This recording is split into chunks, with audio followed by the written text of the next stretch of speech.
Luke Konjorski here with yet another edition of Luke's Tuesday Tip. Luke's Tuesday Tip.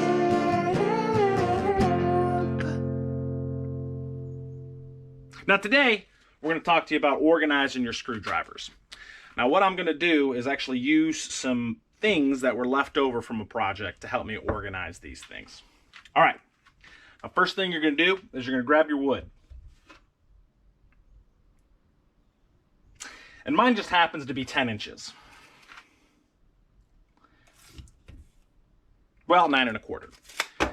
So I know that I've got 10 screwdrivers, so I'm going to make some markings equidistant of each other, about 2 inches apart. So start at 1, 3, 5, 7, 9. And then I've got another, so it's 5, and I've got 10 total, so I'm going to do the same thing to the other side. 7 and 9. Perfect. Okay, so now that I've got my marks in there, they look pretty good. They're all in line. I'm going to take a drill with a drill bit that's just a little bit bigger than the biggest screwdriver. And then you start making some holes.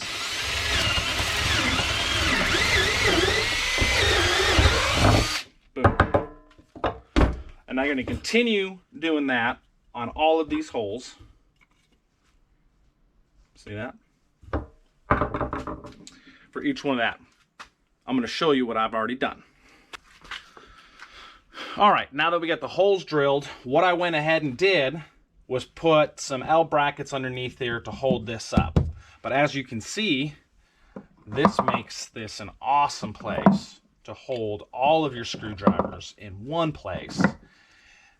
I've got the blue on one side, I got the red on the other side, everything fits in there. And what's really, really nice about this is that it's short enough that all of these ends come through, so I can just look and see which one that I want, pick it up, use it, and then return it back to its home. That's Luke's Tuesday Tip. Thanks for watching, and we'll see ya next Tuesday.